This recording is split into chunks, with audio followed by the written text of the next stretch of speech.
والصلاة والسلام على رسول الله وعلى آله وصحبه ومن والاه. Assalamu alaikum wa rahmatullahi wa barakatuhu. Que Dieu vous bénisse et récompense toutes ceux et toutes celles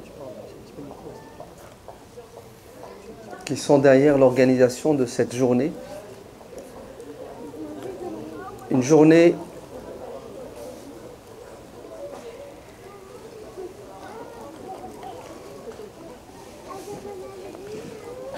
qui a son importance dans notre société, puisqu'aujourd'hui il y a une tendance malheureusement chez beaucoup de nos citoyens à tomber dans l'égoïsme, à ne penser qu'à soi-même, à ne pas avoir une pensée pour les autres, et notamment les petites gens, ceux qui souffrent, les démunis.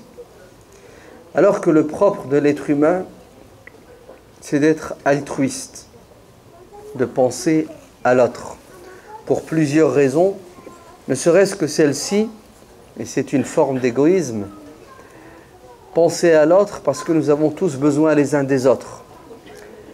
Si aujourd'hui je n'ai pas de problème, j'ai tout ce que je veux, je ne suis pas dans le besoin, il se peut que demain je perde tous ces avantages. Les Arabes disaient « Dawamul hali minal muhal ». Rien n'est éternel sur terre, rien ne dure. Notre vie ressemble aux dents d'une scie. Il y a des hauts, il y a des bas. Aujourd'hui, tu es la main haute, celle qui donne, celle qui a et qui possède. Et demain, tu peux devenir la main basse, celle qui a besoin, qui demande et qui veut recevoir.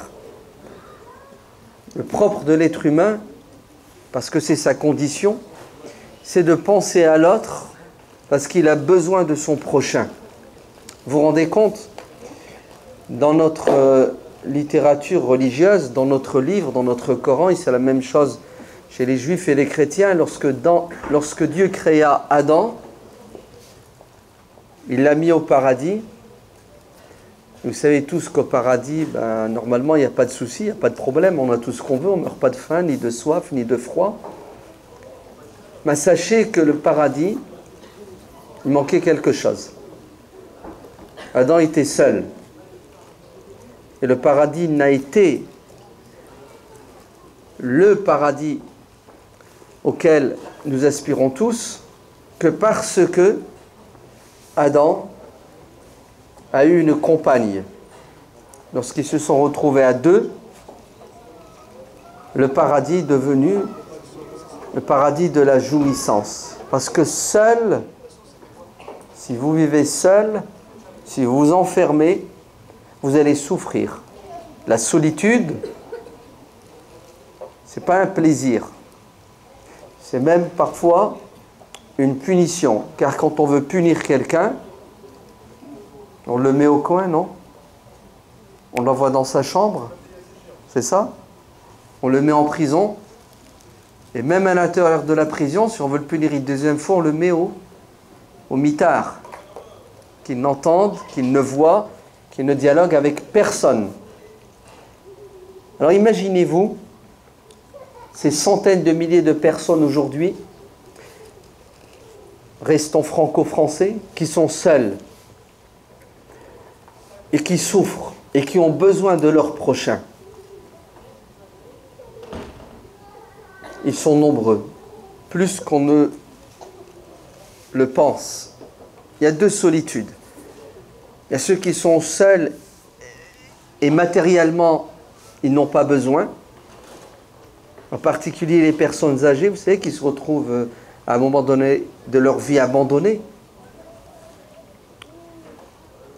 Et elles attendent ces personnes âgées avec impatience des grands événements, Noël, pour recevoir la visite de leurs enfants ou de quelques proches, leur souhaiter une bonne année ou leur anniversaire.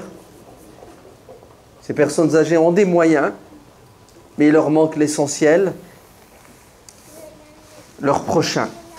Parce que l'être humain n'est pas qu'un corps, il est un cœur surtout.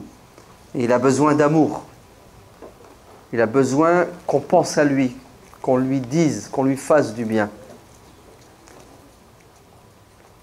Et vous avez des personnes qui sont seules et qui n'ont pas les moyens pour vivre dignement, qui ne mangent pas à leur faim, ou qui mangent très mal, ou qui mangent peu.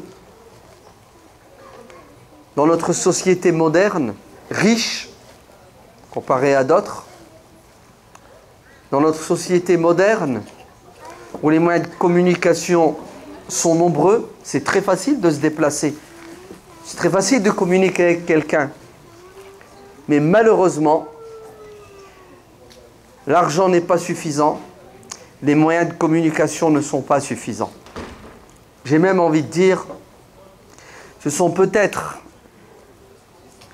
ces moyens de communication et cette richesse qui nous empêchent de penser à l'autre et de partager avec l'autre. Parce que on est détourné de l'essentiel, on est détourné de l'homme et notre attention se porte sur la matière, le matériel. Exemple tout simple, regardez. Période de fin d'année, c'est ça? Période de fête, n'est-ce pas? Mais surtout période de consommation. Non, de surconsommation, de dépenses. Les grandes surfaces sont remplies de personnes qui tournent en rond, qui vont dépenser durant ces 15 jours des centaines d'euros. Ils dépensent, ils tuent leur temps, ils dépensent et gaspillent leur argent. Et ils ne sont pas prédisposés à donner 2 heures de leur temps par semaine, hein, pas par jour. 2 euros, 20 euros à des gens qui sont dans le besoin, qui appellent au secours tous les jours. Pourquoi? Ben justement parce que on est bombardé d'images, d'informations, la pub. Vous voyez, tout ce qu'on voit a un impact sur nous, tout ce qu'on entend a un impact sur nous. Et on est attiré par toutes ces belles choses. Quand vous entrez dans une grande surface, c'est beau. Hein, la musique, c'est propre, ça sent bon, tout vous attire, les lumières, les emballages. Hein, il y a une ambiance quand même, hein, il y a un plaisir, hein, on est attiré. Il y a des gens, vous savez, on veut faire une sortie. On sort. Vous allez où? On va aller à Auchan, on va aller à Carrefour. Vous appelez ça une sortie? Vous vous rendez compte? On va aller voir des produits fabriqués. Indépendamment du fait qu'ils soient bons, mauvais pour la santé. Non, on va aller se faire le plaisir de l'œil. C'est rare de trouver aujourd'hui des gens qui disent on va sortir, on va aller rendre visite. On va aller rendre visite à quelqu'un. On va aller rendre visite à des personnes, des proches ou des lointains. Ou tout simplement, on va inviter. Tiens, qu'est-ce que je viens de dire? Inviter. Normalement, ce verbe n'existe plus dans le dictionnaire. Hein, cherchez, vous allez voir. Inviter, c'est un sens unique d'ailleurs. Quand on nous invite, on est content, on est heureux. Ouais, on court. Mais le contraire, dur. Regardez, 15 jours, la plupart d'entre nous, on a des congés, on a pris des congés. Au lieu d'aller vers l'homme, avec un grand H, hein, au lieu de donner ce dont l'homme a le plus besoin, de l'amour, de l'attention, on va passer notre temps et dépenser notre argent. Dans quoi? Dans ce qui est futile, dans ce qui est inutile, voire dans ce qui est dangereux. Les moyens de communication, d'échange, notre haut niveau matériel nous détourne de l'essentiel qui est communiquer avec l'homme, avec l'autre, pour le rendre heureux. Et en vérité, vous ne serez heureux que si vous rendez les autres heureux. Mais nous, on nous a fait croire qu'on sera heureux si on achète ce que l'on n'a pas, on sera heureux quand on aura dépensé, quand on aura fait des bonnes affaires. C'est ça? Vous allez voir l'arnaque début janvier, les soldes. Hein? Avant, il n'y avait que les soldes d'été, maintenant les soldes d'hiver. Et je vous garantis que bientôt, on aura les soldes de printemps, les soldes d'automne. Il y aura même des soldes à chaque fin de mois. Ouais. Vous vous rendez compte? On nous a détourné du vrai bonheur. On nous a orientés vers le malheur des malheurs. C'est quoi le malheur des malheurs? C'est de penser et de croire que ton bonheur est là-bas alors qu'il est à l'opposé. C'est l'arnaque. Parce que tu cours derrière quoi? Derrière un mirage. Un mirage. Et on veut te faire croire que pour être heureux, il faut que tu aies ce que tu n'as pas. Et une fois que tu as ce que tu n'as pas, le bonheur dure des heures. Il est éphémère. C'est comme les mouches. Il y a des mouches qui vivent un jour, une semaine, un mois, éliminées. Le temps de porter la nouvelle chemise, ouais, une semaine, 15 jours, vite, il est démodé. Il n'a plus d'impact sur moi, sur mon entourage. Et ils m'en font un autre. Résultat, beaucoup de gens souffrent. Vous allez me dire, non, la majorité des gens en France mangent bien. Mangent bien, ça se discute. Disons qu'ils remplissent leur estomac. Ouais. Avec quoi? C'est un autre thème. Ouais. Vous allez voir toutes les maladies qui attendent ces nouvelles générations. Hein, nos enfants là, qui sont en train de grandir et qui mangent... hein, vous savez quoi? Hein? Ouais. Vous savez ce qu'ils boivent? Ouais. Je vois des choses là qui ne sont pas très catholiques. Ouais. J'entends des bruits. Vous allez voir. On fait juste, quoi? Repousser le malheur. Ah oui, repousser le malheur. Et c'est ça qui est bizarre. Comment l'être humain fait-il pour manger, consommer, boire, manger des choses qui vont le détruire dans 20 ans, 30 ans, 40 ans? Il n'est pas conscient. Mais en fait, tout ça, c'est parce qu'on s'est fait arnaquer. C'est de la manipulation. C'est la pub. On nous a formatés pour consommer sans réfléchir, pour dépenser sans réfléchir.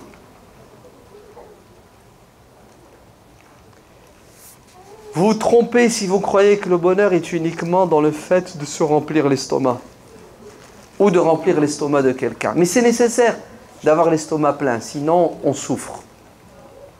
Il y a de plus en plus de gens en France, écoutez bien, j'ai plus les chiffres en tête, mais je crois que c'est 20% des Français consomment des médicaments.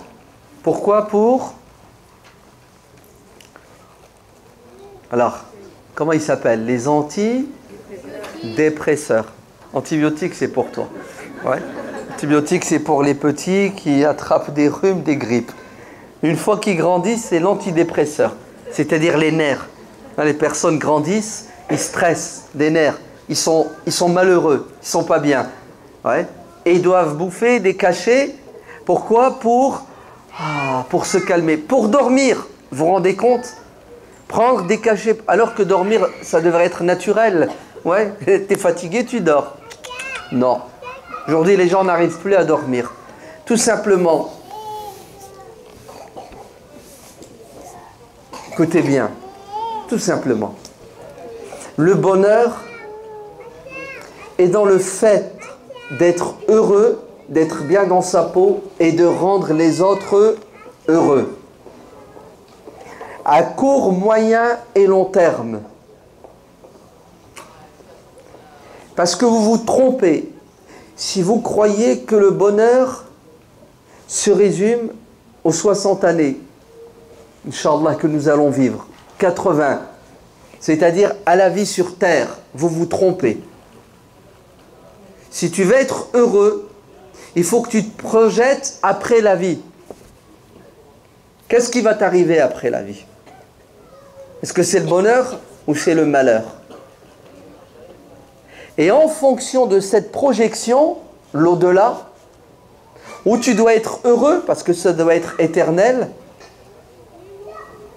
tu vas sur terre réaliser ton bonheur, et tu ne pourras pas être heureux sur terre si tu ne rends pas les autres heureux, et tu ne pourras pas être heureux dans l'au-delà, et tu seras malheureux si tu ne rends pas les gens heureux sur terre alors que tu avais les moyens de les rendre heureux.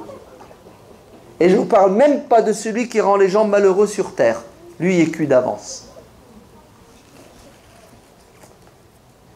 Vous allez me dire, pourquoi tu nous racontes tout ça? Bon sang, parle-nous de... Ouais, la distribution de la nourriture? Non. Tout est dans la tête. Si vous comprenez bien les choses, si vous avez un cœur éveillé, là, vous allez pouvoir assumer votre responsabilité.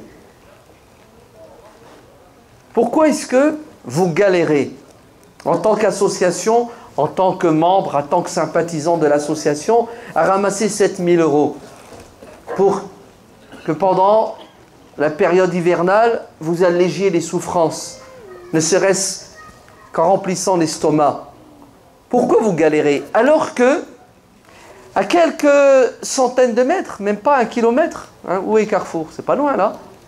Vous avez des milliers de personnes qui font les allers-retours dans les allées et qui dépensent des centaines d'euros dans ce qui sert à rien, ce qui est dangereux, ce qui est futile, ce qui est mauvais pour la santé. Vous savez pourquoi? Parce que là-dedans, ça ne va pas. Je vous l'ai dit, les gens sont devenus égoïstes. Ils n'ont plus de cœur et de pitié. Pas envers le SDF, celui qui aurait ça, celui qui a du mal à joindre les fins de mois. Pas envers lui uniquement. Ils sont même égoïstes, avares envers leurs proches. Parce que celui qui ne sait pas donner de l'amour ne va pas donner de l'argent. C'est celui qui n'est pas généreux du cœur et qui ne sait pas donner des sentiments ne va pas donner ce qu'il adore, l'argent. Parce que beaucoup de gens adorent l'argent. Car ils croient que l'argent crée le bonheur. Et ils se trompent. L'argent peut contribuer au bonheur, mais il n'est pas suffisant pour être heureux. Si vous voulez être heureux, rendez les gens heureux. Et rendre les gens heureux, c'est d'abord penser à eux. Imagine-toi, tu ne penses pas qu'il y a des gens qui souffrent. Bah, tu ne cherches pas à leur donner, à alléger leur souffrance. Et comment veux-tu penser à des gens qui souffrent alors que tu es distrait, détourné? La télé, le portable, vous entendez? Le foot, une religion, hein, le foot business. Tout ça nous détourne de quoi? De l'essentiel. L'humain, il n'est plus au centre de notre préoccupation, de nos soucis. Il n'est plus au centre, l'humain. Ce qui est au centre, c'est quoi? C'est l'argent, le matériel, le business.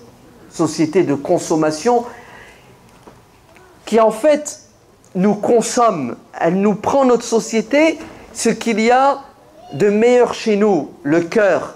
Si bien que les cœurs sont devenus durs comme de la pierre, insensibles. Qu'il y ait de la misère en Éthiopie, de la misère en Syrie, à cause des bombardements, à cause de la sécheresse, ou dans n'importe quel pays du monde, où vous avez des dictateurs qui volent les richesses des peuples et qui les laissent mourir de faim, ça se comprend. On vient de citer quelques raisons, quelques causes. Mais qu'il y ait de la misère en France. Alors que chaque année, au début de chaque année, au mois de janvier-février, les études sortent. Il y a une étude qui sort sur le gaspillage. Et vous savez ce que dit cette étude? Un Français, vous et moi, en moyenne, gaspille chaque année 400 €. Allez, on prend 2 billets de 200 €, 4 billets de 100 €, c'est ça? 40 billets de 10 €. On les prend, on prend un briquet, on les brûle. Vous entendez, on les brûle. On les jette à la poubelle. Le gaspillage, c'est jeter. Levez la main. Qui parmi vous est capable de prendre maintenant 4 billets de 100 €, les sortir de sa poche et de les brûler? Je ne pense pas que ça vous passe à la tête de le faire. Et si jamais il y a un fou parmi vous qui veut le faire, toute la salle lui saute dessus. Vrai ou faux? Pour lui retirer quoi? Les 400 €, l'empêcher de commettre un crime. D'ailleurs que la loi punit. On n'a pas le droit de brûler de l'argent. N'est-ce pas? C'est un fou qui brûle l'argent. Parce qu'il n'est pas conscient de la valeur de l'argent. On n'est pas un peu fous tous ici? Non? On n'a pas 65 millions de Français qui sont fous, qui gaspillent chaque année 400 € en moyenne. Hein? Et je ne vous parle pas des grandes surfaces, ce qu'elles gaspillent, ce qu'elles jettent à la poubelle. Je ne vous parle pas des agriculteurs. Vous savez, quand ils ont récolté les melons, si les melons ne correspondent pas, hein, s'ils n'ont pas la bonne forme, le bon poids, hop, à la poubelle. Parce que ça doit arriver dans les étalages, ça doit être nickel. Ils doivent être clonés, les melons. Et je vous en passe et je vous en passe, hein, les différentes formes de gaspillage, à titre individuel ou beaucoup plus général. Et pourquoi est-ce qu'on gaspille, à votre avis? Parce qu'on est inconscient, on n'a pas été éduqué à respecter, n'est-ce pas? Mais on gaspille aussi parce qu'on n'a pas de cœur. Imaginez-vous si Allez, on va prendre que 20 millions de Français qui gaspillent 400 € par mois, pas 60 millions. Sortez vos calculatrices. Calculez-moi 20 millions fois 400 €, ça fait combien? Ça fait des sommes faramineuses. Franchement, on n'aurait pas réglé le problème. Est-ce que vous auriez encore besoin aujourd'hui de faire des marronnes? Si c'était si facile, on ne serait pas là. En vérité, il faut que chacun parmi nous décide sincèrement de changer sa manière de penser et sa manière de se comporter. On doit croire, vous entendez, croire, que la chose la plus importante sur terre, c'est de faire le bien, rendre heureux les autres. Vous entendez? On doit y croire. La chose la plus importante, c'est de faire le bien, de rendre heureux les autres.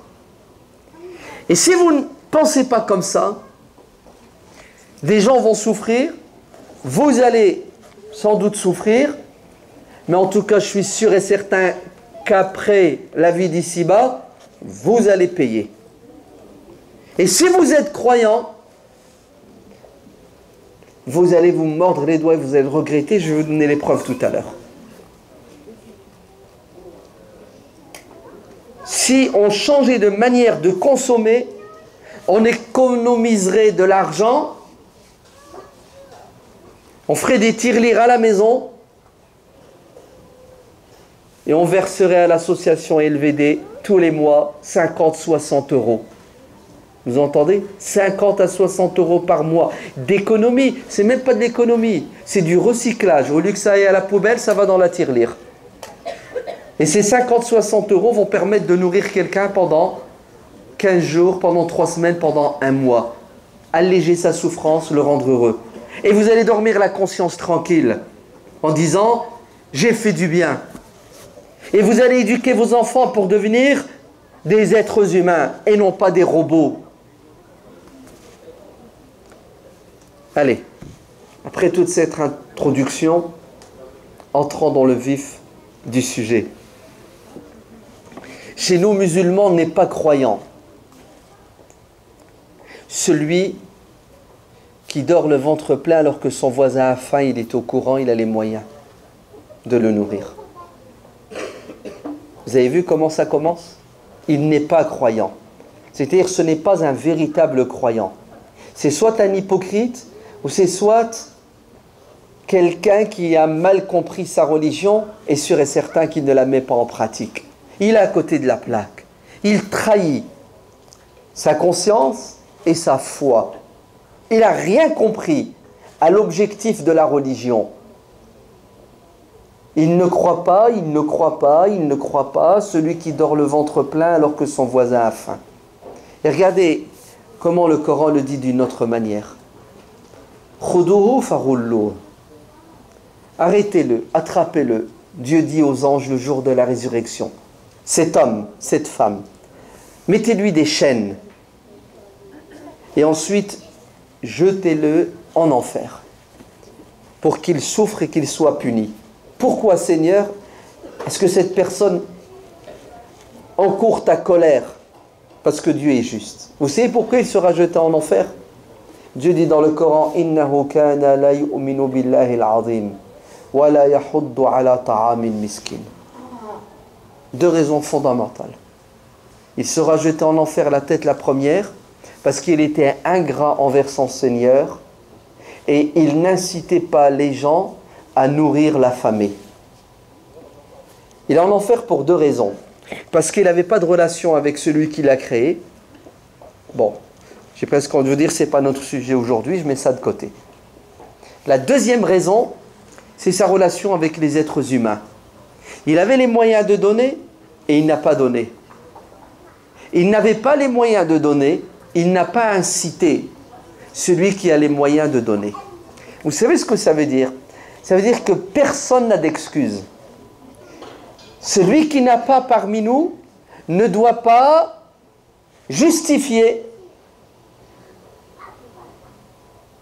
Il ne doit pas justifier. Il ne doit pas dire, écoutez, moi je ne peux pas donner, j'ai rien. Ça ne marche pas avec Dieu. Vous savez ce qu'il doit faire lorsqu'il n'a pas d'argent? Il doit aller vers ceux qui ont, les convaincre de donner.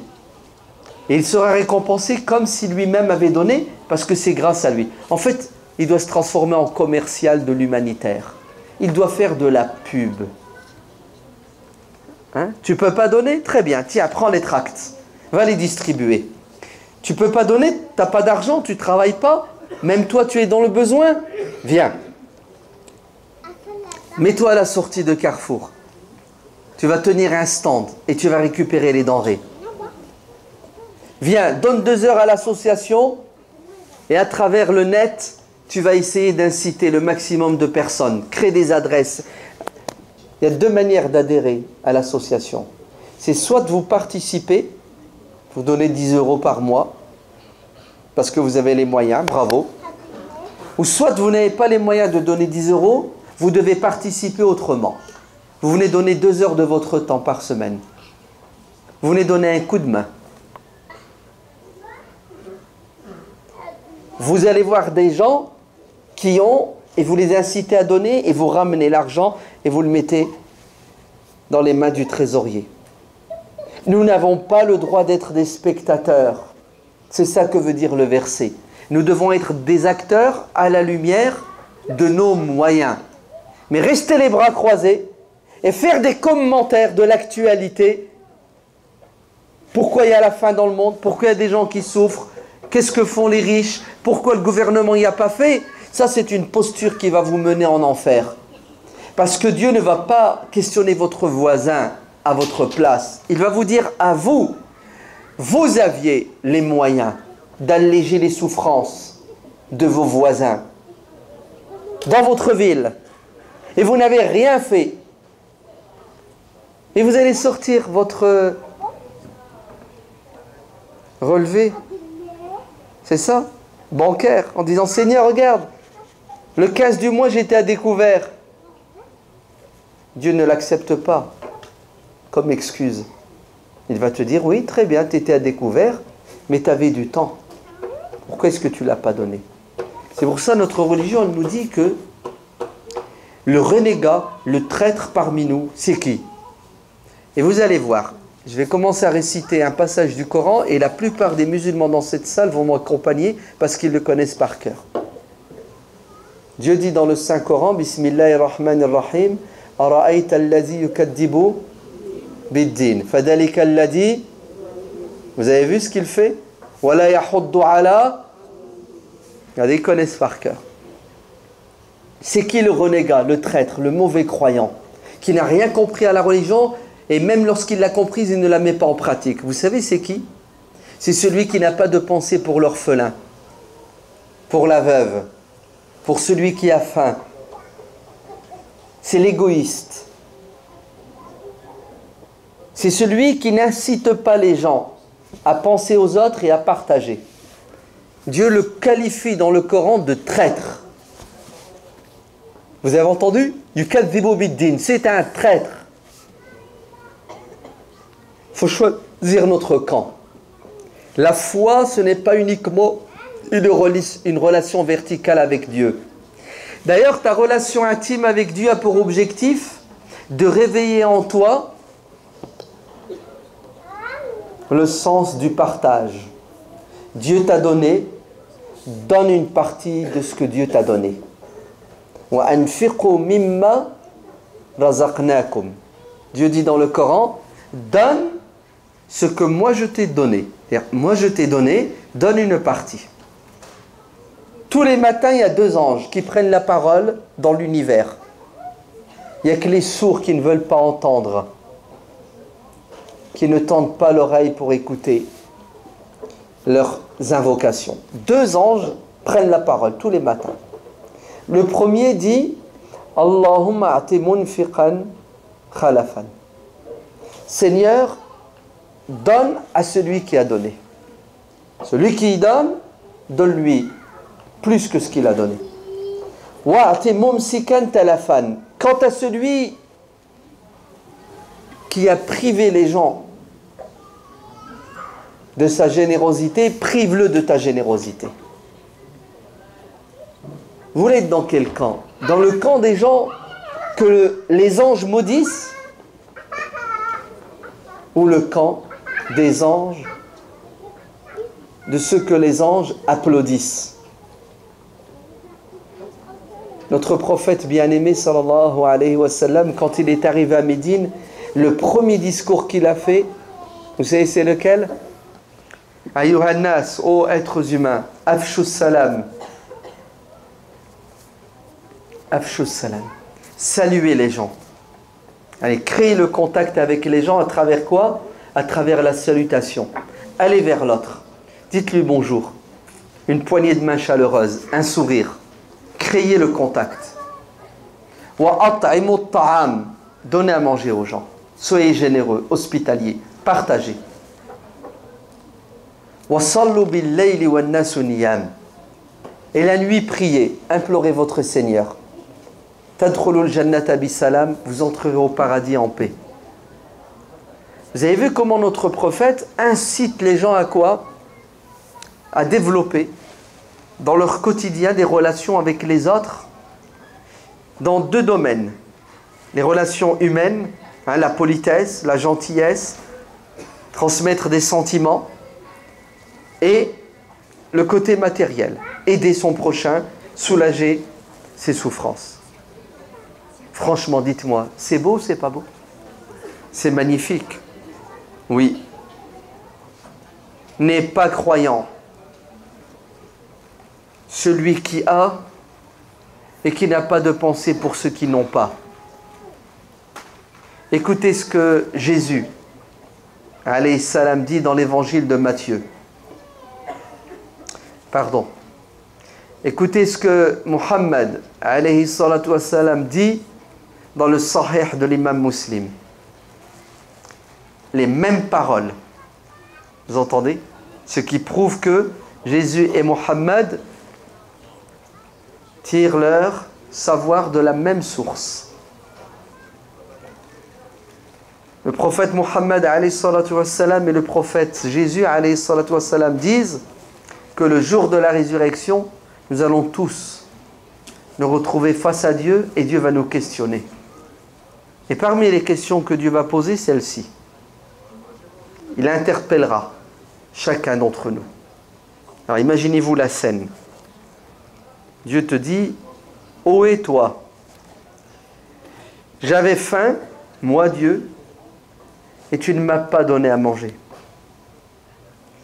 Réaction de l'homme, Seigneur, tu ne peux pas avoir faim, tu es le maître de l'univers. C'est toi qui a créé la faim, elle n'a aucun impact sur toi. Dieu n'a pas faim, il ne boit pas, il ne mange pas. Et Dieu répond à l'homme en lui disant, un tel, une personne que tu connais, avait faim et tu le savais, et tu avais les moyens, et tu n'as pas pensé à lui, tu ne l'as pas aidé. Si tu lui avais donné à manger, tu m'aurais trouvé à ses côtés. Comme aujourd'hui, tu m'aurais trouvé à tes côtés. Mais je ne peux pas être avec toi parce que tu n'as pas été avec lui. D'un air de dire, Dieu est avec les pauvres. Si vous voulez rencontrer Dieu, allez vers ceux qui sont dans le besoin. Vous allez trouver Dieu à leur côté. Ah oui, c'est un gros problème. On ne sait pas frapper à la bonne porte. C'est normal, on nous a manipulés. Je vous ai dit, la meilleure des portes où frapper, c'est Carrefour et Auchan. Le cinéma, les discothèques. Oui.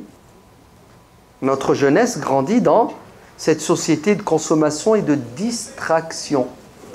Trouvez-moi des jeunes de 14 ans, 16 ans, 18 ans, ouais, qui vont aller dans les hôpitaux rendre visite aux malades, dans les maisons de retraite, les mouroirs rendre visite aux personnes âgées, qui vont aller là où il y a des gens qui souffrent. Haya, allez-y. Trouvez-moi des jeunes de 15-16 ans qui vont aller à la gare distribuer les repas. Trouvez-moi des jeunes filles aujourd'hui qui ont 15-18 ans et qui vont venir toute la journée, hein, faire à manger les marmites, éplucher les pommes de terre et les carottes toute la journée pour les distribuer le soir. C'est rare. Il y en a quand même, mais ils sont minoritaires et ce sont toujours les mêmes qui se sacrifient. Et les autres, écoutez, ils ne sont même pas conscients. En fait, vous savez pourquoi? Parce qu'on ne leur a pas appris, on ne leur a pas enseigné. Et les premiers qui n'ont pas fait leur travail, ce sont les parents. Comment voulez-vous que des enfants grandissent avec l'amour du partage et du sacrifice alors qu'ils n'ont pas vu leurs parents partager? Bon là, moi je me souviens au début, dans les années 80, il n'y avait pas beaucoup de mosquées. Mais en tout cas, vous étiez sûr et certain que le vendredi, juste après la prière, tu mets tes chaussures, tu veux sortir de la mosquée, il y a une table servie. Il y a du couscous qui t'attend. Il y a du pain qui t'attend. Et tout ça, ça a été confectionné le matin par la grand-mère. Vous voyez ? Par les anciens, nos parents. Vous savez qu'ils sont venus de pays où la générosité, le partage est encore présent. Hein? Aujourd'hui, ça ne court plus les rues même dans ces pays-là. Vous savez pourquoi? Parce que la mère, elle va dire à son mari, à son fils, tiens, emmène ça à la mosquée. Le vendredi, jour sacré, elle doit faire quoi? Elle doit faire un pas vers Dieu en faisant un pas vers les êtres humains en donnant un morceau de pain, un kilo de dattes, un litre de lait. Aujourd'hui, trouvez-moi des jeunes qui vont à la mosquée, qui sont pratiquants dans pas mal de domaines, qui sont sincères, et le vendredi, ils vont aller à la mosquée avec un sachet de plastique dans lequel il y a quoi? Il y a des gâteaux, il y a du raisin. Vous avez vu comment ça s'est perdu? Trouvez-moi des jeunes aujourd'hui, demandez à l'association, ma main est coupée, parce qu'on a l'habitude. On a le Secours Islamique et d'autres associations qui font votre travail depuis 30 ans. Demandez-leur, ils vont vous dire, on a du mal à trouver des bénévoles. Pourquoi? Pour préparer les repas et les distribuer. Pour aller frapper aux portes des commerçants pour avoir des denrées. On a du mal. Pourquoi? Parce qu'on n'a pas éduqué. Allez chez nos amis chrétiens et vous allez voir qu'ils disent la même chose. Allez au Secours catholique, vous allez voir, ce sont toujours les mêmes. Et la plupart, ce sont des personnes âgées. Allez même voir les restaurants du cœur et vous allez voir. Les mêmes personnes, des personnes âgées. On dirait que les nouvelles générations grandissent dans quoi? Dans le matérialisme et l'égoïsme. Pas de cœur, pas de pensée pour l'autre. Parce qu'ils n'ont pas été habitués dès la tendre enfance à faire des efforts, des sacrifices sans contrepartie. Elle est fils sabilillah, uniquement pour plaire à Dieu. On ne leur a pas mis la foi, on ne leur a pas cité cette parole du prophète qui est extraordinaire. J'avais faim, tu ne m'as pas donné à manger. Seigneur, tu ne peux pas avoir faim. Un tel avait faim. Tu étais au courant, tu avais les moyens et tu n'as pas fait le geste. Prenez-le, mettez-le en enfer. Suivant. J'avais soif, tu ne m'as pas donné à boire. J'avais soif. Et c'est possible en France qu'on ait soif, non? Toutes nos maisons sont équipées de quoi? D'eau potable. Alors, c'est possible d'avoir soif en France? C'est possible de mourir de soif en France? Je vous laisse 2 secondes, le temps que je boive mon thé. «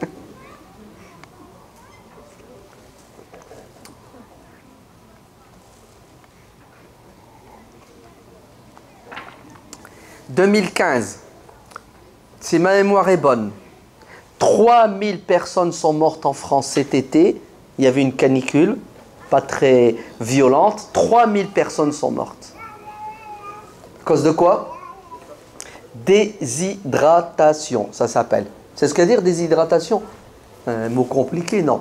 C'est ce que ça veut dire. C'est-à-dire il fallait boire à des moments bien particuliers et boire une quantité d'eau. Et malheureusement, j'ai pas bu. Qui va se déshydrater à votre avis? Soit un bébé qui ne sait pas boire, ou soit une personne âgée. Parce que les personnes âgées, à un moment donné, même si leur corps a besoin d'eau, ils ne ressentent plus le besoin. Les capteurs, les détecteurs, ils ne fonctionnent plus comme il se doit. Le corps a besoin d'eau, mais le cerveau, l'esprit ne dit pas « bois ». Il faut qu'ils aient des gens à leur côté pour les suivre, comme des enfants, comme des bébés, pour leur donner à boire en temps et en heure. Quant à 2003, vous vous en souvenez 2003? C'est pas 3000 qui sont morts de soif. C'est 15 000 personnes. 15 000. Vous entendez 15 000? Même Daesh, ouais, n'a pas tué 15 000 personnes. Là, cet été, on en a perdu 3 000. À cause de quoi? À cause de l'égoïsme. À cause du je m'en foutisme. Parce qu'il n'y a plus de cœur. On devrait avoir des associations dans toutes les villes. Leur boulot, c'est quoi? C'est rendre visite aux personnes âgées. Pour leur apporter du baume au cœur. Vous vous rendez compte? 15 000 personnes en 2003 sont mortes. C'est un tremblement de terre, normalement, non? Ça devrait secouer... pas de Vigipirate, pas d'état d'urgence, rien du tout. J'ai presque envie de vous dire, c'est 15 000 en moins. Économie au niveau des retraites. C'est ça? Bon, je ferme la parenthèse là. Okay. J'avais soif, vous ne m'avez pas donné à boire. Comment vous, Seigneur des mondes, vous pouvez avoir soif? Un tel avait soif, si tu lui avais donné à boire, aujourd'hui, tu aurais à boire. Allez, mettez-moi ce monstre en enfer. Même un verre d'eau, il le donne pas. Un verre d'eau, il ne veut pas le partager. J'étais malade. Tu ne m'as pas rendu visite. Tu n'es pas venu me voir à l'hôpital. Tu n'es pas venu me voir chez moi. Seigneur, vous ne pouvez pas tomber malade. Un tel était malade. Si tu lui avais rendu visite, aujourd'hui tu trouverais. J'étais nu, j'avais froid. J'étais pas habillé, j'avais pas de vêtements. Seigneur, vous, c'est pas possible. Dieu ne s'habille pas, Dieu n'a pas froid. Un tel avait froid. Normalement, cette parole, cette métaphore est suffisante. Pourquoi? Pour nous pousser à agir. Parce qu'elle résume tout. Et c'est clair. Mais comment se fait-il alors que malgré tout cela, il y a encore de la réticence de notre part pour nous engager dans l'humanitaire au niveau local? Pourquoi? On a cité tout à l'heure quelques raisons. Continuons avec d'autres raisons plus spirituelles. Beaucoup parmi nous ont peur de donner, de partager parce qu'ils ont peur de l'avenir. Si je donne, je me prive. Et demain, j'aurai peut-être besoin et je vais trouver personne pour me donner. Conclusion, je sauve ma peau. Après moi, le déluge. Ya'idukumu shaytanu al-faqr. Le diable vous fait peur en vous disant que si vous donnez, vous allez devenir pauvre. Alors, il vous dissuade de donner. En vous poussant, vous projeter dans l'avenir. Et bien entendu, un avenir sombre. Et là, tu deviens quoi? Tu deviens radin. C'est un piège, c'est une arnaque. Du moins, c'est presque un manque de foi, n'importe quoi. C'est l'encéphalogramme plat. Qui pense comme ça et agit à la lumière de cette croyance, c'est celui qui ne croit pas en Dieu. Nous qui croyons en Dieu, qu'est-ce que nous savons? Nous savons que c'est Dieu qui donne. Et s'il y en a un qui doit priver, l'être humain, c'est Dieu. Na'am. Dieu dit dans le Saint-Coran, dans la sourate Al-Fajr,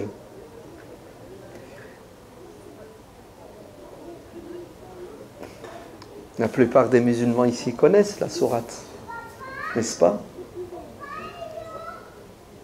Mais on ne comprend pas toujours le Coran. Et quand on le comprend, on a du mal à passer à la pratique. فَأَمَّا الْإِنسَانُ إِذَا مَا ابْتَلَاهُ رَبُّهُ فَأَمَّا الْإِنسَانُ إِذَا مَا ابْتَلَاهُ رَبُّهُ فَقَدَرَ عَلَيْهِ رِزْقَهُ. Donc vous voyez bien que s'il y en a un qui est capable de nous priver, c'est Dieu. Parce que Dieu, il est le Razzaq, celui qui donne et qui pourvoit aux besoins de ses créatures. Et le prophète alayhi salatu wassalam de dire que ce qui t'est imparti, allez, ce que tu dois avoir sur terre, dans tous les domaines, est déjà prescrit et écrit. Conclusion, dors la conscience tranquille. N'aie pas peur du lendemain. Le croyant a confiance en Dieu. Et il ne croit pas que ce qui lui arrive, c'est parce que quelqu'un l'a voulu ou c'est grâce à lui. Nous croyons que c'est grâce à Dieu et c'est Dieu le Tout-Puissant. Et lorsque Dieu veut te priver, il te prive. Et si tous les êtres humains se réunissent pour te priver et que Dieu ne veut pas, personne ne peut te retirer ce que tu as. Donc pourquoi est-ce qu'on tombe dans le piège du diable? Dieu est avec les généreux et le diable est avec les gens qui sont avares. Le prophète Mohammed alayhi salatu wassalam dit: le généreux est proche de Dieu, proche du paradis, loin de l'enfer. L'avare est loin de Dieu, proche de l'enfer, loin du paradis. Il faut choisir son camp. N'ayez pas peur. Les croyants ont confiance en Dieu et ce n'est pas parce que tu as donné que tu as perdu. Au contraire, tu viens de gagner et c'est un investissement. Un jour, le prophète sallallahu alayhi wa sallam, après avoir sacrifié une bête, il a ordonné qu'une partie de cette bête soit distribuée.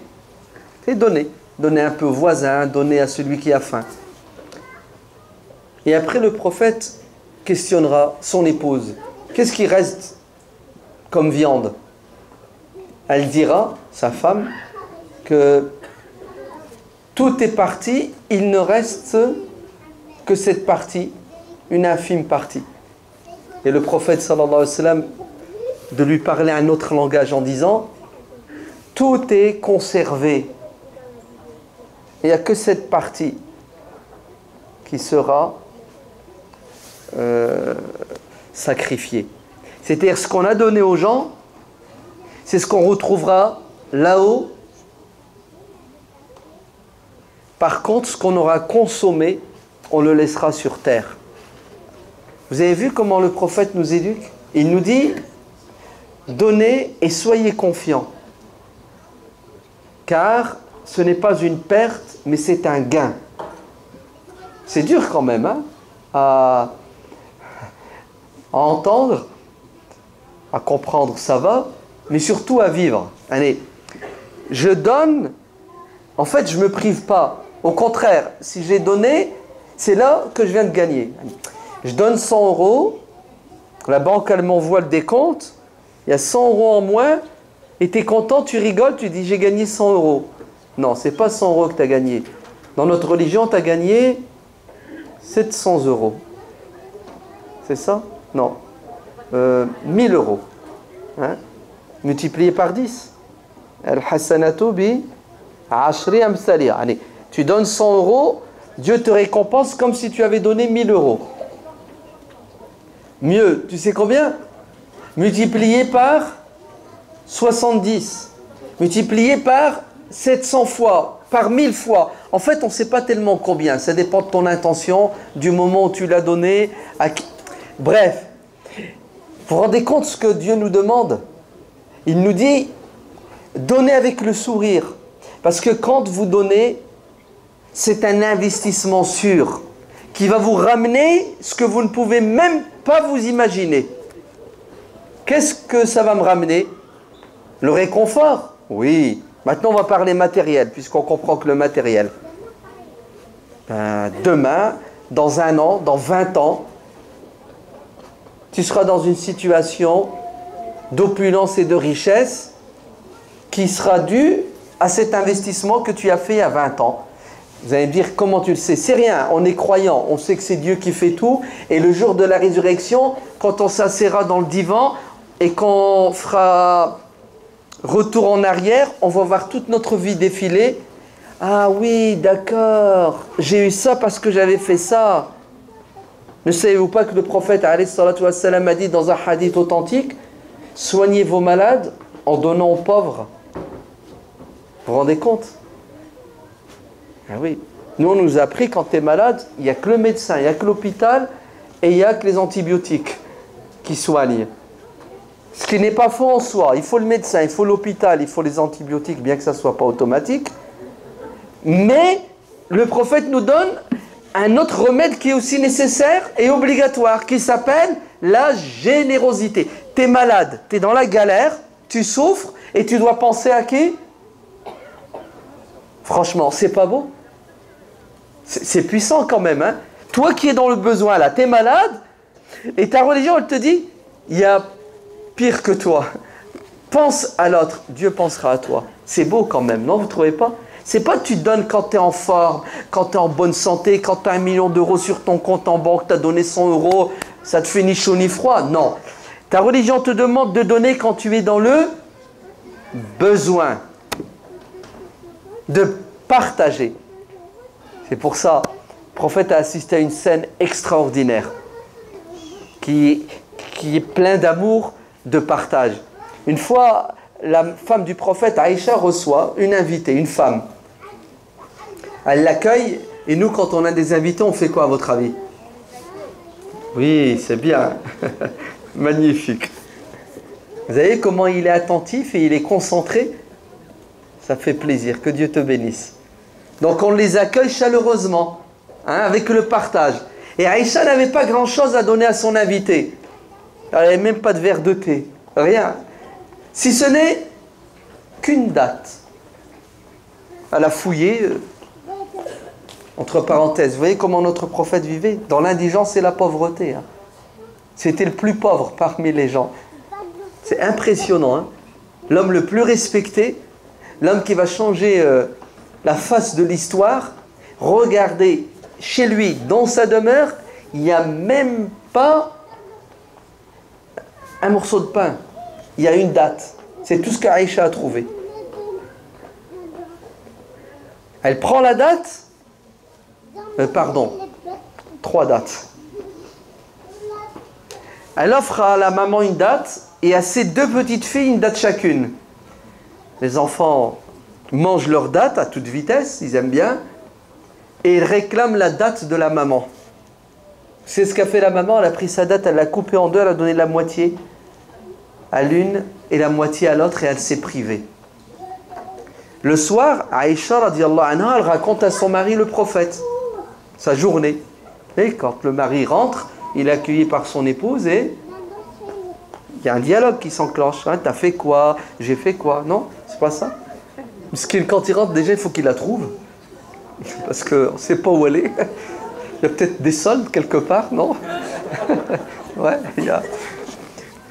Ou si elle est là physiquement. Mais elle est branchée ailleurs, elle est au téléphone. Ouais, bah oui, il faut parler, hein. C'est gratuit. Ouais, il faut profiter, c'est... Vous vous rendez compte, même le dialogue à l'intérieur, il n'existe plus. À cause de quoi? On s'est fait arnaquer, je vous l'ai dit au début. Même le dialogue n'existe plus. Il n'y a plus rien. Ouais. Bref, Aïcha radiallahu anha, elle raconte à son mari, le prophète alayhi salatu wassalam, sa journée, et elle lui raconte cette histoire. Elle est touchée par cette maman, ouais, qui est pleine d'amour, de bonté, de partage, qui s'est privée pour... Vous savez ce que le prophète sallallahu alayhi wa sallam a dit? Commentaire. Ouais. Il dit, cette femme a gagné le paradis grâce à ce geste. Vous savez qu'est-ce qui est capable de nous faire rentrer au paradis? Et d'ailleurs, le prophète alayhi salatu wassalam dira dans une autre parole, protégez-vous des flammes de l'enfer par tous les moyens. Et si vous n'avez qu'une date, non. Si vous n'avez que la moitié d'une date, donnez-la. Ce sera suffisant pour vous préserver des flammes de l'enfer. C'est-à-dire, donnez l'infiniment petit. Tu n'as que 2 centimes dans ta poche, tu n'as rien d'autre, donne 2 centimes. Il vaut mieux 2 centimes que 0. Et ce sont les 2 centimes qui vont te sauver. Parce que tu les as donnés avec ton cœur. Et ma main coupée, si tu avais 2000 €, tu les donnerais. Oui, le prophète alayhi salatu wassalam a dit, il y a quelqu'un qui a donné 1000 dirhams, 1000 €. Une autre personne a donné 1 €. Et qui l'a emporté? C'est celui qui a donné 1 € devant Dieu. Vous savez pourquoi il l'a emporté? Parce qu'il avait 2 €. Il a donné la moitié de ce qu'il a. L'autre qui a donné 1000 €, il y avait 100 000 €. Il a donné 1 centième de ce qu'il a. Ne sous-estimez pas les petits gestes. Vous entendez? La générosité n'a pas de limite dans l'infiniment grand et l'infiniment petit. N'ayez pas peur de donner sous prétexte que vous allez vous priver. C'est un investissement pour votre bien-être sur terre, physique et psychologique et matériel, et dans l'au-delà. Qu'est-ce qui nous empêche aussi de donner? Qu'est-ce qui nous empêche de participer? C'est qu'on se dit, écoutez bien, ouais, mais moi je ne fais pas confiance. Je vais donner à l'association, ce sont peut-être des voleurs. Peut-être qu'ils prennent une partie dans leur poche. Et en vérité, vous n'avez pas tout à fait tort. Parce qu'il y a des voleurs. Et il y a des gens malhonnêtes qui profitent de la misère des gens pour s'enrichir. Pas plus tard que la semaine dernière, mon fils il m'a montré une émission qui est passée à la télé, sur le net bien sûr, puisque je ne regarde pas la télé. Et c'était une émission... Ah, elle est terrible. Allah, ça fait mal, c'est horrible, c'est la pire des choses. Vous savez, c'était quoi l'émission? Les arnaques. En France, vous avez ce qu'on appelle une association humanitaire, loi 1901, qui récolte, qui distribue. Puis après, vous avez des associations qu'on appelle des fonds de dotation. Là, c'est du gros. Ouais, et ce sont des associations reconnues d'utilité publique. Ça veut dire quoi tout ça? Ça veut dire, je vais toucher de l'argent de l'État, des grosses subventions. Et si jamais quelqu'un parmi vous, avant de mourir, me fait un testament, je te lègue la maison à l'association, au fonds de dotation, tu meurs, je récupère la maison et on l'utilise comme local, on l'utilise comme centre d'hébergement, ou on la vend et les 500 000 euros on les met dans la caisse pour aider les pauvres. Vous savez c'était quoi cette émission? Les arnaques.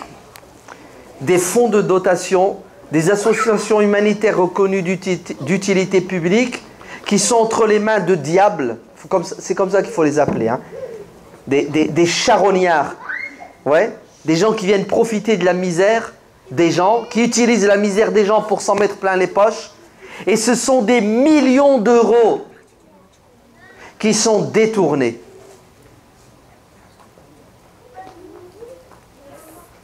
Et c'est une partie de nos impôts, vous entendez? On a même une ministre, une ex-ministre, je vais la balancer, hein. Ah oui, je la balance, sans pitié. Ah oui, elle est en examen, hein. Je la balance parce que c'est méchant ce qu'elle a fait, ce qu'elle a dit. C'est terrible, celle-là. Elle s'appelle Mam. Dis quelque chose, Mam? Ouais. Non? Alio Marie, c'est ça? Oui? Elle était ministre de quoi?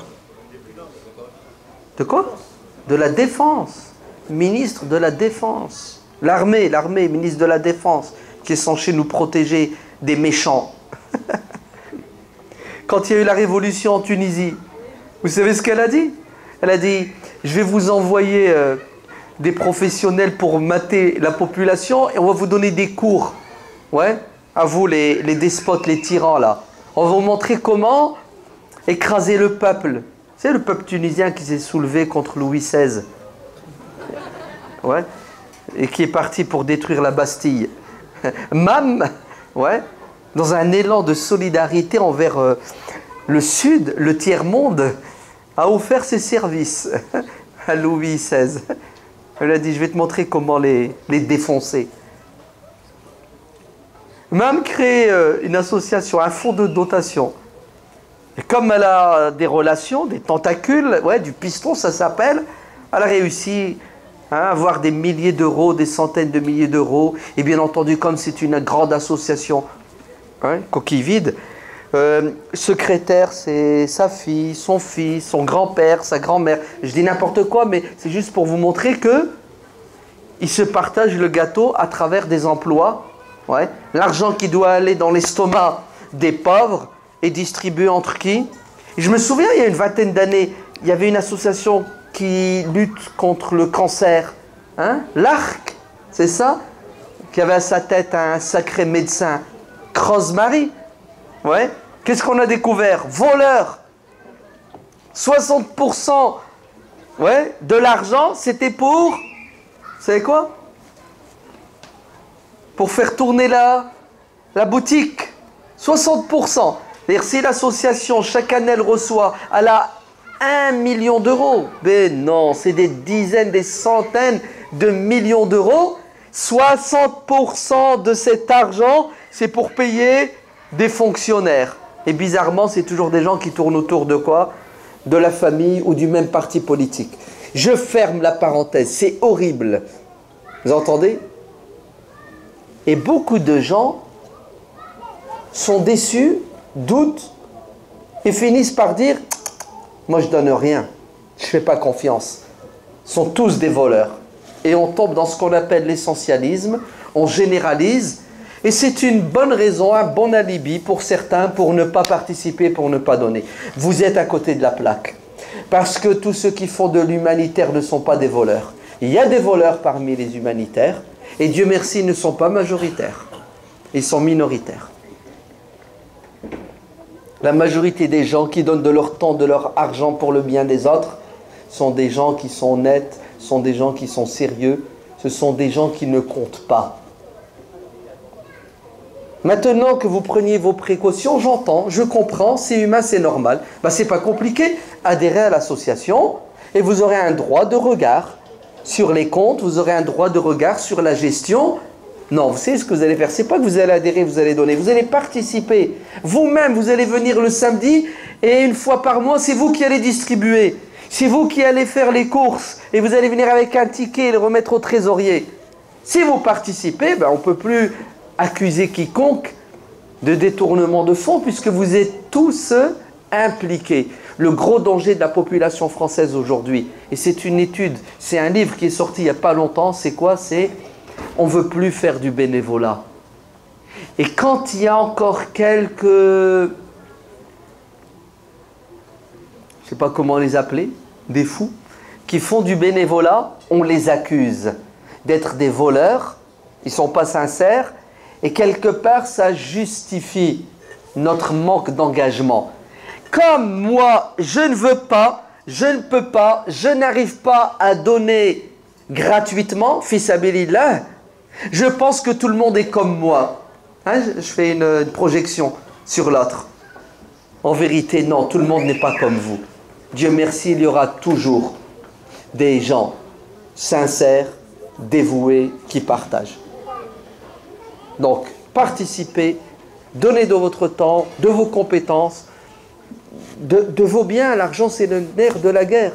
C'est pour ça, dans le Coran, Dieu ne cesse de nous dire وَجَاهِدُوا فِي سَبِيلِ اللَّهِ بِأَمْوَالِكُمْ وَأَنفُسِكُمْ ذَلِكُمْ خَيْرٌ لَكُمْ. Faites des efforts pour plaire à Dieu en donnant de votre argent et de votre personne. Ce sera mieux pour vous, sur terre et dans l'au-delà.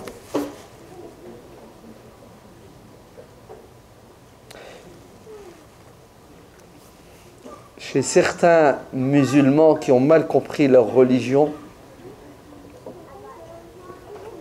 il y a un préjugé qui est terrible, qui est horrible. Certains musulmans disent « Ah, moi je ne donne pas. » Pourquoi tu ne donnes pas? Pourquoi tu ne veux pas donner? Tu dis « Parce que vous allez partager, vous allez donner cette nourriture ou ces vêtements à qui? » Parfois j'entends, c'est rare hein, mais je l'entends. Je vais juste vous prévenir parce qu'il vaut mieux prévenir que guérir. Vous allez donner ça à des gens qui ne sont pas musulmans. Moi c'est mon argent, je veux qu'il aille aux pauvres musulmans. Racisme, ouais. Xénophobie, fanatisme. Après ils vous disent, ah moi je ne donne pas mon argent parce qu'ils vont donner une partie des biens à qui? Regarde, c'est un alcoolique, c'est du gâchis, du gaspillage que d'aider ce genre de personnes. C'est un égarement manifeste. Celui qui donne, donne pour Dieu déjà. Quelles que soient les conséquences de son don. C'est-à-dire qu'il ait été détourné ou qu'il aille dans la bouche d'une personne qu'il ne faut pas, sachez que Dieu nous récompense en fonction de nos intentions. Si l'intention est bonne, la récompense sera à la hauteur. Maintenant, il faut une bonne gestion de l'humanitaire. Sachez que nous n'avons pas de frontières. Le prophète sallallahu alayhi wa sallam dit dans le hadith authentique, tout être vivant qui a un estomac mérite notre générosité. Que ce soit un être humain ou un animal. Le paradis a été octroyé à un homme, à une femme, parce qu'ils ont eu pitié d'un chien qui avait soif. Qu'est-ce que vous pensez alors de celui qui est généreux envers la plus noble de créatures qui s'appelle l'homme, avec un grand H? Il n'y a pas de frontière pour l'humanitaire. Et on doit donner sans condition. Vous entendez? Sans condition. C'est malheureux dans certains pays, des pays d'Afrique, là où il y a la pauvreté, il y a la misère, il y a la guerre. Vous avez des associations humanitaires qui profitent de la faiblesse des gens pour leur faire du chantage spirituel. En leur disant, on est prêt à vous aider, mais il y a une contrepartie. Je lui donne de la main droite à manger, de la main gauche, je lui donne un livre auquel il doit adhérer. Convertis-toi à ma religion et tu seras heureux, je règle tes problèmes. Il y a beaucoup de monde qui se sont convertis. Hein. Vous savez, dans certains pays musulmans, il y a des musulmans qui vivent vraiment dans l'indigence et la pauvreté. Ils sont prêts à se convertir, eux, à la religion du diable. Le diable, il apparaît. Il leur dit, je suis Satan, convertissez-vous à ma religion, le satanisme, et je prends votre enfant qui est malade et je le soigne dans un hôpital 15 étoiles. Vous faites quoi? Vous adhérez ou vous adhérez pas? La plupart des êtres humains qui ont un cœur adhèrent. Même hypocritement. Parce que quand ton enfant a faim et soif, tu es prêt à mourir pour lui. Ça s'appelle du chantage, c'est malhonnête. Non, c'est satanique. C'est lui le diable. Celui qui, d'une main, donne ce dont la personne a besoin et de l'autre main, il lui retire ce qu'il a de plus cher parce qu'il lui a fait du chantage. C'est ce qui va arriver à notre père Abraham alayhi salam. Il est dit dans les histoires que le prophète Abraham ne mangeait jamais seul. À chaque repas, il cherchait quelqu'un qui avait faim, un passant, et il l'invitait pour partager avec lui son repas. Il ne pouvait pas s'imaginer manger seul, sans partager. Donner, donner. Et un jour, il fait rentrer quelqu'un chez lui, et en mangeant avec lui, la discussion s'enclenche, et il lui pose une question sur sa croyance. Et la personne lui dit, j'adore le feu, adorateur du feu. Et là, Ibrahim va te dire, stop, arrête, quitte ma demeure. Tu adores le feu et tu délaisses l'adoration de Dieu qui t'a créé. Je ne peux pas partager avec toi mon repas. Va-t'en. Vous savez, quand cet homme est sorti, le prophète Ibrahim alayhi salam va être repris à l'ordre par son Seigneur, le Seigneur de l'univers. Dieu va envoyer l'ange Gabriel qui va dire à Ibrahim, Dieu m'envoie pour te dire, cet homme que tu as rejeté et tu n'as pas voulu partager avec lui ton repas sous prétexte qu'il ne croit pas en Dieu, ça fait 70 ans qu'il adore le feu et moi Dieu je lui donne à boire et à manger. Et toi tu ne veux pas lui donner à boire et à manger une seule fois? Oui. Et lorsqu'Ibrahim a levé les mains en disant Seigneur, donne aux futurs habitants de cette contrée, en parlant de la Mecque qui n'existait pas à l'époque, c'était le désert. Man amana minhum billahi wal yawmil akhir. Seigneur, tu combleras de tes bienfaits ceux qui habiteront dans cette région et uniquement ceux qui croiront en toi et au jour dernier. C'est comme ça qu'Ibrahim a imploré Dieu. Alors, est-ce que Dieu accepte l'invocation d'Abraham? Il lui dit non. Waman kafara sa'umatti'uhu qalilan. Et même ceux qui ne croient pas en moi, je vais leur donner de quoi jouir sur terre. C'est pas ton problème, la croyance de l'autre. Ton devoir, c'est d'aider ton prochain de manière désintéressée. وَيُطْعِمُونَ الطَّعَامَ عَلَى حُبِّهِ مِسْكِينًا وَيَتِيمًا وَأَسِيرًا. Pourquoi? لَا نُرِيدُ مِنْكُمْ جَزَاءً وَلَا شُكُورًا إِنَّمَا نُطْعِمُكُمْ لِوَجْهِ اللَّهِ لَا نُرِيدُ مِنْكُمْ جَزَاءً وَلَا شُكُورًا. Et ils donnent à manger alors qu'ils sont dans le besoin. Vous avez vu la notion de partage? Les véritables croyants donnent alors qu'ils sont dans le besoin. À qui ils donnent? À l'orphelin, aux déshérités. Et vous savez à qui? Aux prisonniers. Alors qu'à cette époque, les prisonniers, c'était des prisonniers de guerre. Des gens qui combattaient les musulmans à l'époque du prophète, qui sont venus à la bataille de Badr pour faire la peau au prophète et aux musulmans. Ils sont devenus prisonniers, ils ont été incarcérés. Et Dieu dit aux croyants musulmans, vous allez nourrir votre ennemi. Cet homme qui voulait votre peau, qui est en prison actuellement, vous devez lui donner à manger, même si vous êtes dans le besoin. C'est beau ou c'est pas beau, franchement? C'est puissant. Allez, celui qui voulait te tuer, qui n'a pas pu te tuer, qui est arrêté, qui est en prison, tu ne dois pas le torturer, tu ne dois pas le priver, tu dois partager avec lui alors que tu es dans le besoin. Vous savez pourquoi? Parce que c'est étonnant quand même. Tu te dis, mais ils sont fous ces musulmans. Ils sont dans le besoin. Et ils partagent. Et c'est pas qu'ils partagent et ils donnent à des gens qui sont gentils, qui sont mignons. Et ils donnent à leurs ennemis qui voulaient leur peau. Il faut ramener des psychologues pour analyser voire même des psychiatres. Non, franchement, vous êtes fous. Qu'est-ce que vous faites? Alors pourquoi est-ce qu'ils font ça? C'est quoi le business qu'il y a derrière? Vous êtes prêts? Innama nut'imukum liwajhillah. On vous donne à manger pour plaire à Dieu. Mieux, c'est pas seulement qu'ils donnent à manger parce que Dieu leur a demandé et ils cherchent à lui plaire. Vous savez pourquoi? Parce que c'est un devoir. Et regardez, la nuridu minkum jaza'an wala shukura. Nous n'attendons de vous ni remerciement ni récompense. Allez, on vous donne non pas pour vous arnaquer. C'est pas un investissement terrestre et matériel. Et je te donne et je te demande pas de me donner. Non, je te donne et je te demande même pas de me dire merci. Parce qu'entre nous, hein, quand vous donnez à quelqu'un et qu'il vous dit merci, vous êtes content ou vous n'êtes pas content? Vous êtes content parce que vous avez fait du bien et vous avez eu un. Et c'est quoi cette récompense? Elle est symbolique, c'est-à-dire vous êtes fier de vous, vous êtes satisfait de vous, c'est ça? Alors imaginez-vous, vous donnez à quelqu'un, il ne vous dit pas merci, vous faites la gueule. Vous faites quoi? Vous lui donnez plus, hein? C'est ça? Vous dites celui-là, c'est la première et la dernière. Bon, c'est un peu humain, hein, c'est ça? Alors imaginez-vous, vous lui donnez et il vous insulte.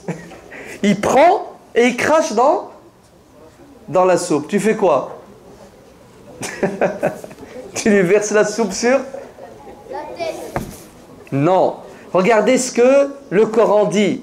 Je te donne et je n'attends de toi ni récompense, ni remerciement. C'est beau ou c'est pas beau? Désintéressé. Rien. Voilà, c'est ça que l'islam attend de vous. Chers musulmans et chers non-musulmans. Car l'islam, c'est pour tous les êtres humains, c'est pour le bonheur et le bien-être de tous les êtres humains. Si on éduquait les gens dans ces valeurs, wallah, il y aurait moins de personnes qui souffrent, voire même peut-être il n'y en aurait plus. Mais on n'éduque plus les gens dans l'amour de son prochain. Est-ce que vous savez que notre mère Aïcha, radiyallahu anha, quand elle voulait donner 1 euro, tu sais, 1 euro, tu prends une pièce, tu veux la donner à quelqu'un, vous savez ce qu'elle faisait? Elle sortait son parfum, puis psh, psh, psh, psh. Ouais. On lui a fait la remarque, où tu parfumes? Elle disait, cette pièce, je la mets dans la main de Dieu. Vous avez compris? Eh oui. C'est-à-dire, quand tu donnes, tu dois donner ce qui est bon, ce qui est beau. Tu dois bien faire le bien. C'est pas tu le fais mal à contre-cœur, tu rechignes. Ouais. Quand vous faites votre maraude, vous distribuez, tu dois distribuer avec le sourire. C'est pas tu donnes à la personne et tu lui fais voir que... Oh punaise, si je pouvais... On rentre quand là? J'en ai marre. Mais non, c'est un plaisir. Tu dois le faire avec plaisir, avec amour, et l'autre doit ressentir du plaisir quand il reçoit de ta part et non pas de l'humiliation. Parce qu'il y en a qui donnent et qui te font sentir que, attention, hein, si c'était pas moi, tu serais, hein, c'est grâce à moi. Non. Aïcha radiallahu anha, à nouveau, quand elle donnait une pièce, vous savez qu'est-ce qu'elle faisait? Elle tendait la main au pauvre. Elle lui faisait ça. Alors que la logique voudrait quoi? Qu'elle ait la main en haut pour mettre dans la main du pauvre. En fait, c'est elle qui tendait la main et le pauvre prenait la pièce. On lui a fait la remarque. Elle dit, c'est moi la pauvre, c'est pas lui. Car c'est moi qui ai besoin de lui. En fait, en faisant ça, en donnant, elle achète quoi? Elle achète sa place au paradis ou elle achète... vous avez compris? C'est moi qui ai besoin de toi et non pas toi qui a besoin de moi. Le jour où vous allez penser comme ça, c'est nous qui avons besoin des petites gens, ben nous allons faire avec plaisir et amour. Et nous allons partager. Et nous allons faire attention, nous ne gaspillerons plus rien du tout parce que nous savons qu'il y a des gens qui voudraient un verre d'eau et ils ne peuvent pas accéder à l'eau potable. crois que ça suffit, non? Vous pensez pas? Vous n'êtes pas fatigué? Non? Vous avez faim? Il y a beaucoup de choses à dire, hein? En tout cas, moi je suis sûr que si tout le monde s'y met, nous allons améliorer notre société. Écoutez bien, la France est belle, c'est un très grand pays. Il y a beaucoup de solidarité en France. Wallah, il ne faut pas croire que c'est la fin du monde. Il y a énormément de solidarité. J'ai même envie de vous dire, il n'y a pas de gens qui meurent de faim en France. Non, j'exagère, arrête. Il y a des gens qui ont faim, ouais, surtout en ce moment, hein, la vague d'immigrés, la vague de clandestins, vous savez, des gens qui... Oui, bien entendu, on ne fait pas de distinction entre le français et le non-français. Un être humain est un être humain. Donc il y a des gens qui ont faim, il y a des gens qui ont froid, il y a des gens qui ont soif. Mais j'ai envie de dire que nos politiques devraient apporter des solutions concrètes quand même. Éviter qu'il y ait autant de gens qui meurent de faim et de soif. Non, vous savez qu'est-ce qu'ils devraient faire? Ils devraient éviter que tous ces gens-là viennent en France et souffrent de faim et de soif en France. Éviter que ces gens-là prennent des risques à traverser la mer et à se noyer. Non, vous ne trouvez pas qu'ils devraient éviter? Franchement, ceux qui sont arrivés sont moins nombreux que ceux qui ont essayé de passer. Beaucoup ont été refoulés, beaucoup sont morts, beaucoup attendent dans des conditions extrêmes. Ils sont des centaines, des millions même. Mais on aimerait bien que nos politiques français, européens, règlent ce problème en amont. Et vous savez comment le régler en amont? C'est en arrêtant d'aider les dictateurs, de leur donner des armes, ouais, pour massacrer leur peuple. Arrêtez de soutenir ces dictateurs politiquement. Ouais. Même pas. Mieux, intervenir. Et non pas bombarder les peuples, mais bombarder les tyrans, les retirer, les mettre en prison et les juger. Pour que les peuples se libèrent.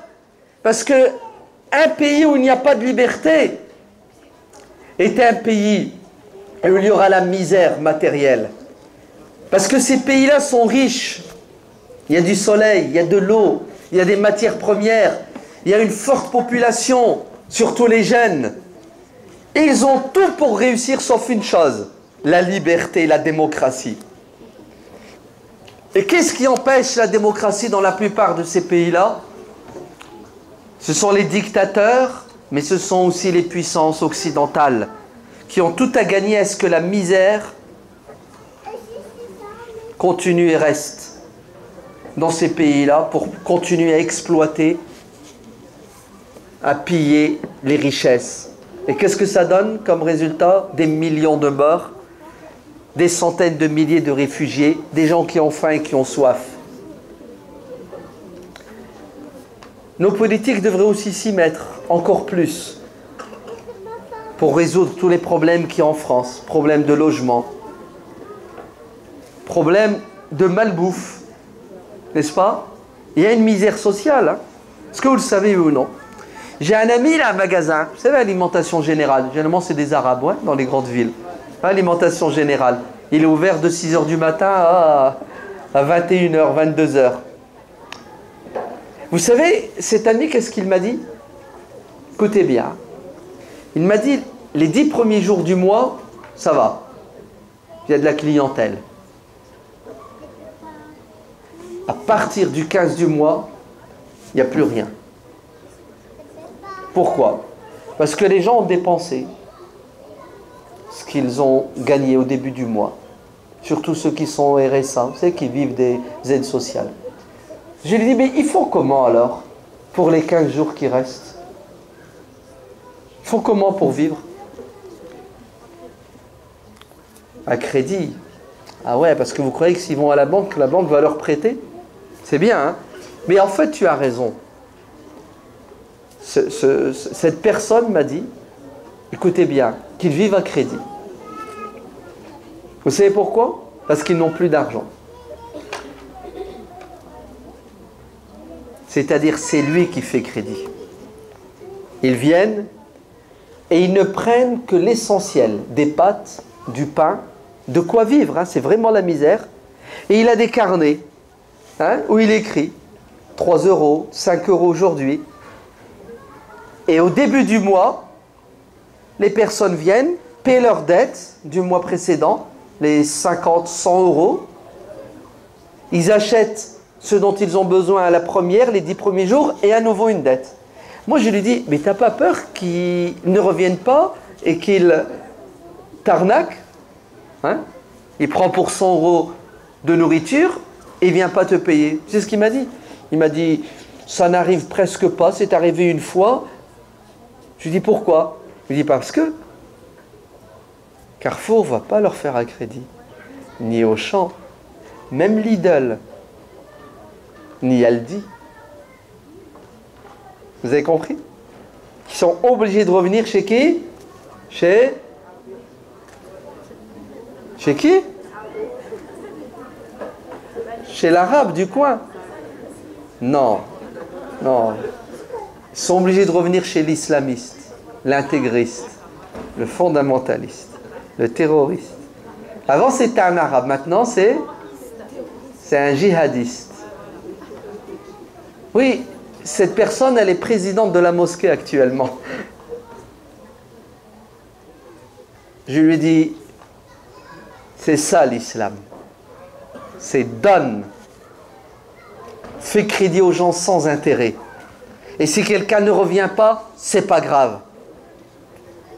Il a pris de quoi il avait besoin pour vivre. Et c'est pas du vol.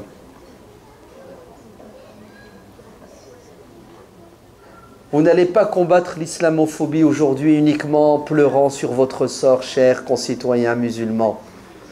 Et en vous plaignant, les médias, tu as vu ce qu'ils ont dit, ce qu'ils ont fait. La meilleure façon de combattre l'islamophobie, c'est d'être de bons et de vrais musulmans. Et vous ne serez pas de bons et de vrais musulmans si vous n'êtes pas bons et généreux. Les mosquées doivent être ouvertes et distribuer la shorba, la soupe.